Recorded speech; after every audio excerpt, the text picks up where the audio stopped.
Bagong bayan mo, ma'am. Wala, hindi. Sa likod yun eh. Diyos ko, ang pangit. Kamukha naman niya si Balmond. Ilang taon sinakop ng Espanya ang Pilipinas? 333 taon po. Kanino galing ang pangalan ng bansang Pilipinas? King Philip II. Anong petsa na sa katuparan ng dating Pangulong Marcos ang batas militar? Setyembre 21, 1972.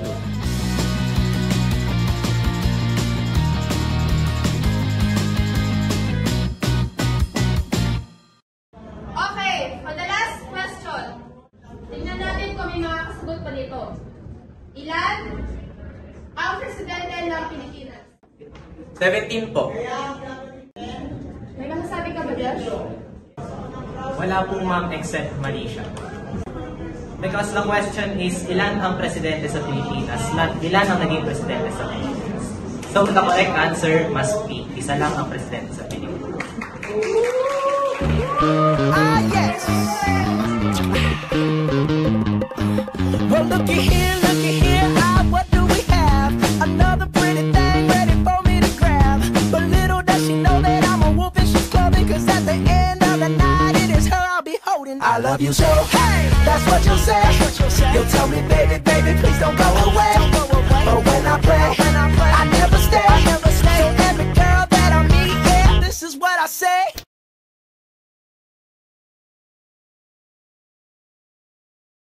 Makukulit kayo dahil hindi kayo nakikinig sa akin at wala kayong boundaries. Sagutin niyo itong buong module at ipasa niyo sa akin sa Tuesday. Yan, isasend ko mamaya sa inyong tatlo na rin yun sa Filipino. Ipapasa ito sa Wednesday at wala na po itong extension dahil obligasyon nyo na po yan. Ang deadline ng assignment nyo ay bukas, kaya hanggang maaari, gawin nyo na dahil mag-review kayo dahil may quiz tayo sa Monday. Okay, assignment tayo. Sa values, answer page 105 and submit it tomorrow. And that's all for our lesson today. Yes naman, natapos din siya. For your performance task, gagawa kayo ng utak. Ha? Utak? Paano tayo gagawa nun? Malay ko, wala nga ako nun eh. Okay, class, by Monday, performance task tayo, isang buong section. Represent nyo lang sa akin ang buong coverage ng English and to be led by Mr. Binuya.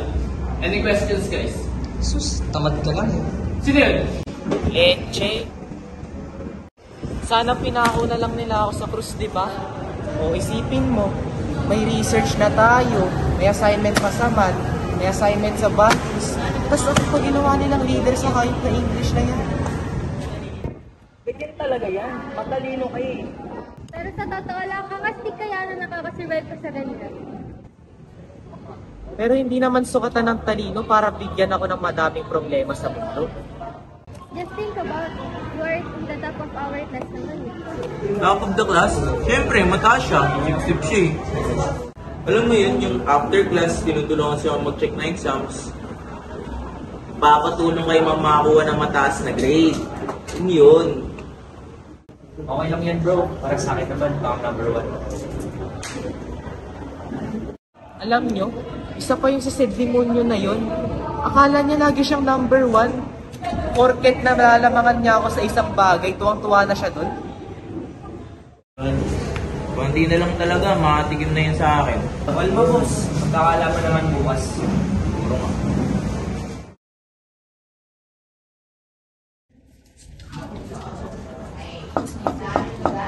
Please come in.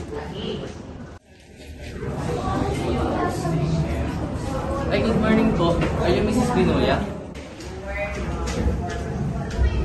Yes, sir. Ako po ang nanay nito. Actually, wala naman po sa kanyang problema. Tataas naman po yung mga grades niya, okay po yung performance niya. At he is in the top of the class. Sabi lang school natin na he is really the pride of his section. Halata naman po sa kanya na napakagaling mo po bilang isang magulang.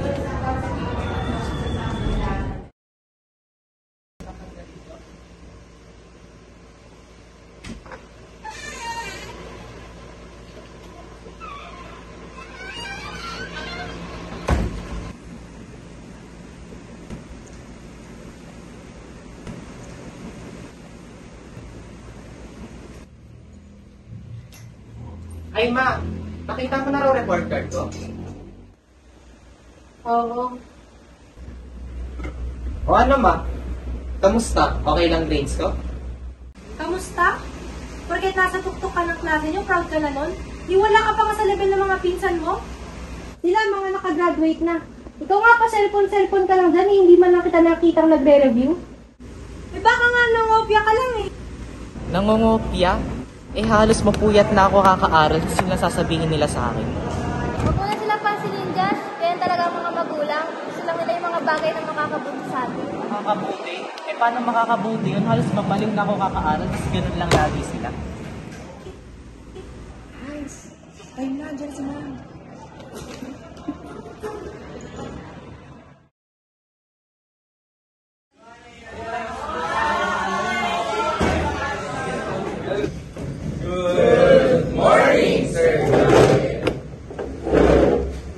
Everybody sit down.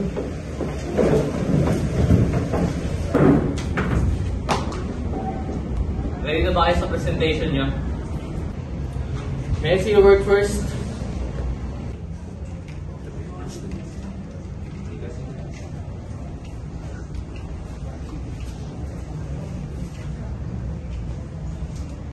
Ano kasi Josh yung sign dun eh? Sa tingin mo, gagawa na ba? Josh, pabili ba yun?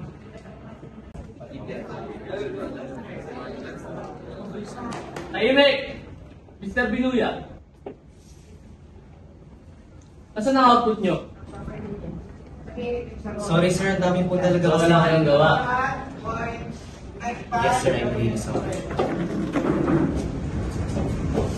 Mr. Binuya, ang taas pa man din ang expectation ko sa'yo. Ikaw, honor student dito, tapos yan na, di mo pa magawa. At least decent naman. Sino yan? Nakakalimutan niyo yung boundaries niyo, ha? Una sa lahat, hindi niyo kami binabayaran dito para gawin yung tao-tauhan. Last call niyo na to, ha? Pag di pa rin kayo nakapagpasa bukas, pasensyahan tayo.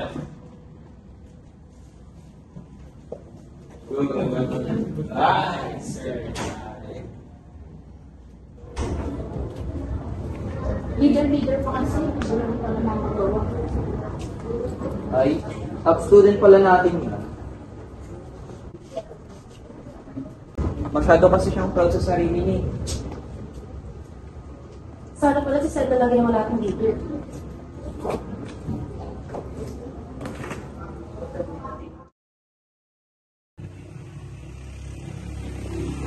Oy, Dad!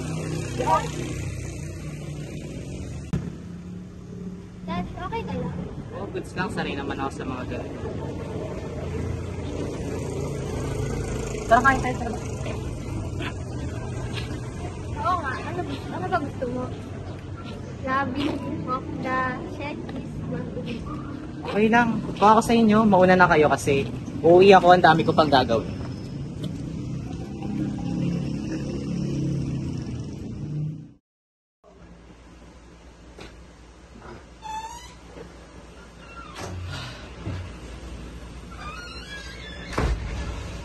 Oh, nandyan ka na pala. Kunin mo nga muna yung mga sinampay sa labas. Mamaya na ma, pagod pa ako. Pagod? Eh, nag-aaral ka lang naman.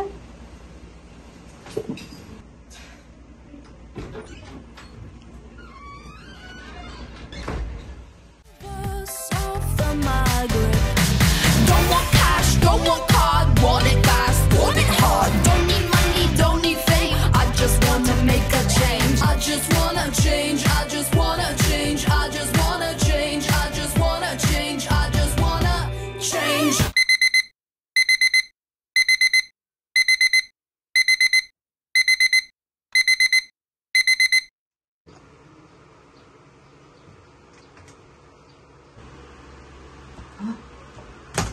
Sigurado late na ako niyan.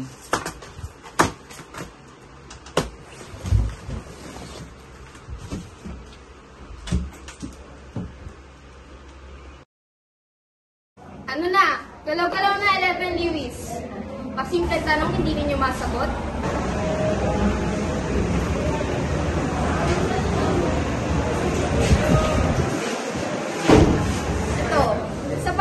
special pumasok ng 12 klase. next square po. Okay. Sit down.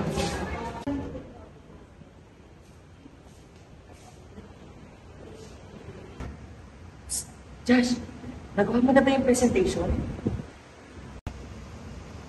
Siyempre, ako pa. Akala ko doon na matatapos lahat ng problema ko.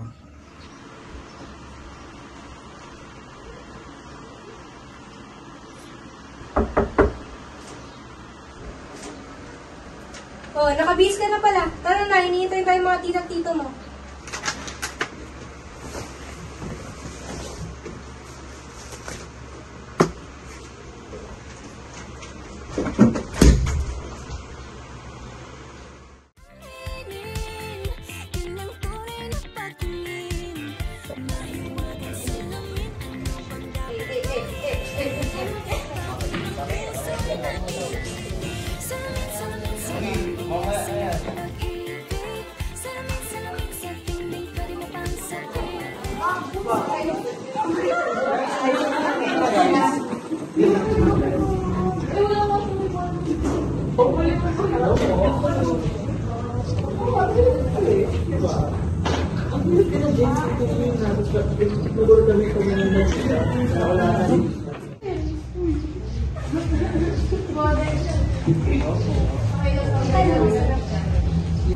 Alam niyo naman siguro kung ba't kayo nandito, di ba? Congratulate ang ating mga anak na nakapasa ng board exams. Siyempre, unang-una na dyan yung anak ko, na si Rafael, ang aking criminologist.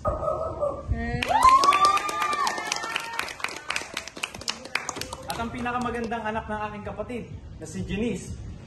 Si Carla, ang ophthalmologist. Ang last but not the least ay ang anak nila, Jeanette at Brian, na si Bennett, ang registered psychometrician.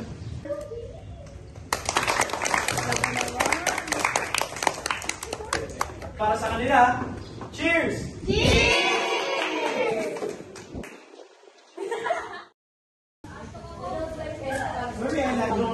Congrats mga pala sa mga anak ko. Uy, ikaw din. Halatang manang-mana sa'yo si Bennett eh. Siyempre, salamat naman. Congrats din sa inyo ni Rafael ba yun? At sure ko naman makakapasa to sa Carla sa board exam. Oo nga. Salamat tito, maliit na bagay. Unlike others. Tsaka hindi naman mahirap yung exam. Psychology? Ha! Basic. Dad, as you can see, nasa dugo na natin ang pagiging intelligent. Parang basic na nga lang sa atin eh, wala lang challenge. Di ka tulad ng isa dyan, baka nakaluan. Rafael, doesn't mean you pass. Hindi, okay lang tito. Palang araw kakainin din nila mga sinasabi nila sa akin.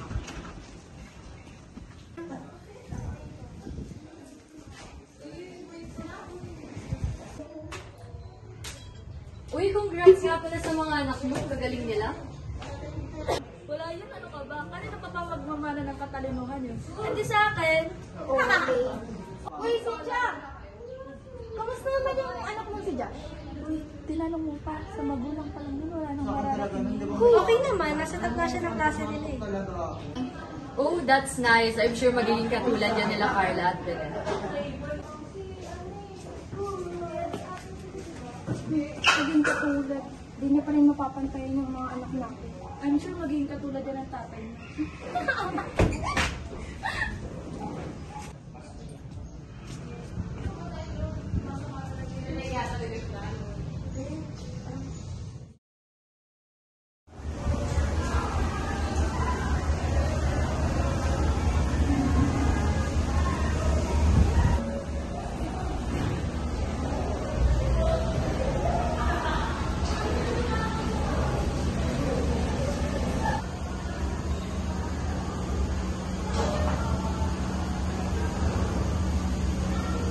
Okay ka lang? Oo naman. Bakit? Buti nga namin. Tsaka bakit nandito yung klase mo namin? Pati na nung wala ka rin ako.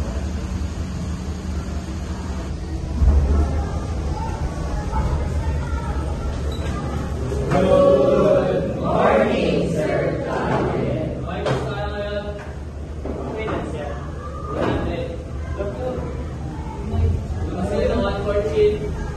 Tarantado kasi. siya. Up to 100, tas 1/4 paper lang.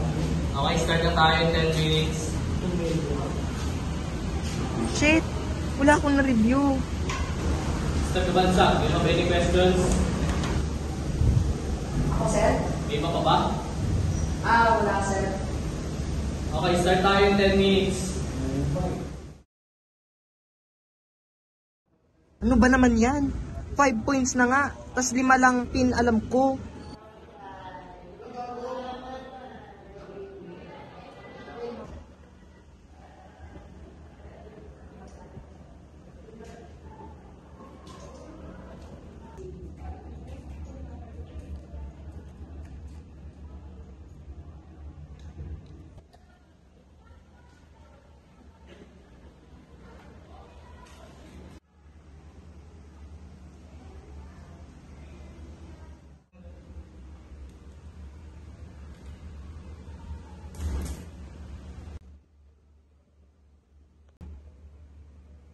Ano yan, Mr. Kabansag? Ay, sorry, sir. Wala lang po. May Stand up!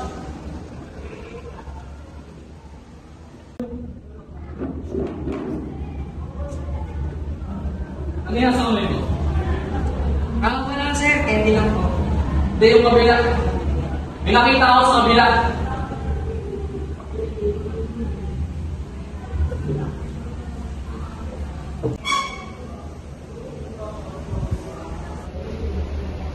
Mr. Kabansag, kayo na galing to.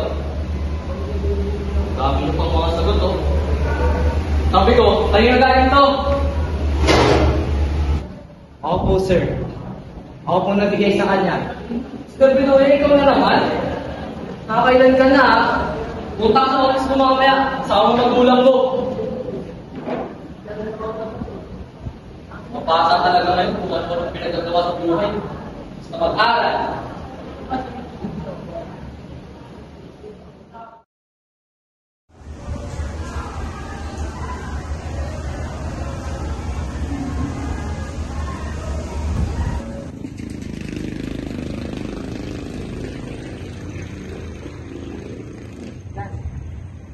Gas, ano?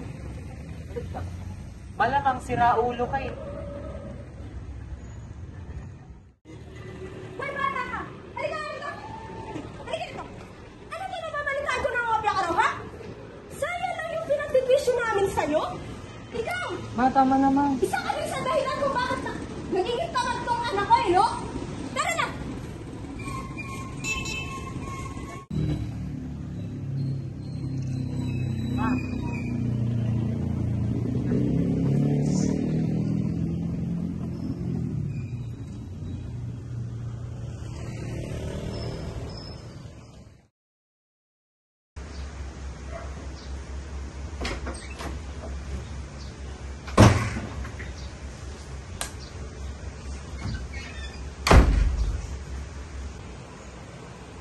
Hindi ba sabi ko sa'yo, ayoko nang napapatawag ako sa eskwelahan dahil sa mga katarantaduhan mo?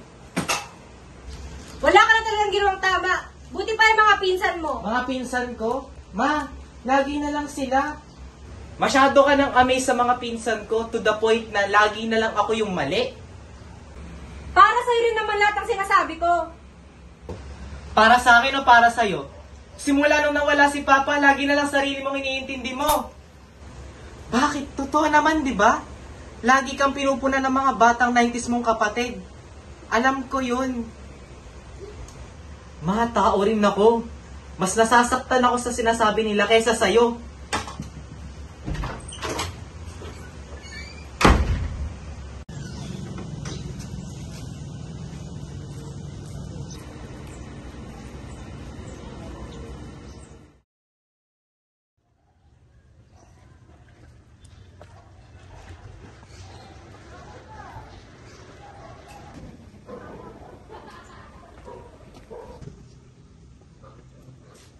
Diyos ko, kung minamalas ka nga naman. Wala, iskira pa ng mga mo. Alas mo ngayon. Ako na nga na akong sasli. Ano bang problema mo? Oo na, ikaw na pupunta sa top, masaya ka na?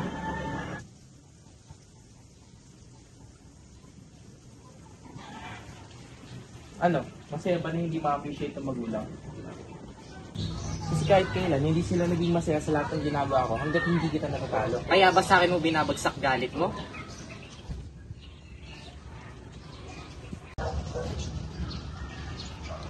Pare-parehas lang tayo. Kung ganyan pakikitungo ng mga magulang mo sa'yo, hindi ko nakasalanan yun. Pare-parehas? Hindi mo naman alam nararamdaman ko. Okay, kung sa nararamdaman mo, mas may malaking problema ako kaysa sa'yo. Tsaka, ba't ko ba sinasabi sa'yo ito? Di mo naman alam pakiramdam na ma-pressure buong buhay mo. Diyan ka na nga, dumunin mo attitude mo.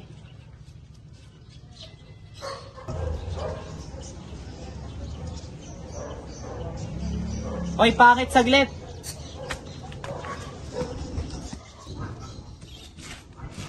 Marami lang talaga akong pinagdadaanan ngayon kaya kung ano na nasasabi ko. Oo, alam ko nararamdaman mo. Halos lahat ng mga tao sa buhay ko ganyan din eh. Siguro nga, ikaw lang makakaintindi sa akin. Oh, ano naman gusto mo iparating ngayon? Wala, baka lang siguro ano. Ano? Juan. Ha? Baka lang siguro dapat itigil na natin to. Kasi alam mo yun, di naman talaga natin kailangan mag-away eh. Kahit naman gawin natin yan, hindi naman ako matutulungan sa pamilya ko. Yun nga eh, hindi natin sila kailangan pakinggan. Kita mo buong buhay natin, halos nagpapaalipin na lang tayo sa mundo. Ikaw, ako, lagi na lang nilang gustong dapat tayo ang magaling. Dapat tayo nasa tuktok ng mundo. O ano, sa tingin mo?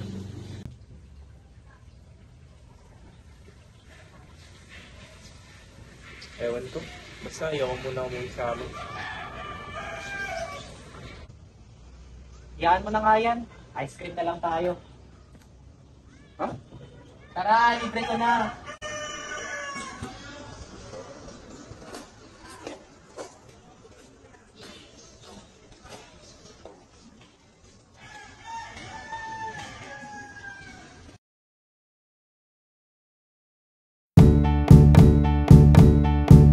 This rainy day is temporary. The contrast is why we got 'em. The sun shining through is just a cloud away, way, way, way, way, way, way, way, way, way. So what you blown a fuse? Well, that happens to us all. Well, I come with great news. The day could change, change, change, change. We've all, of course, been there before. Been there crying, fighting the dark. Let good energy be your storm, baby.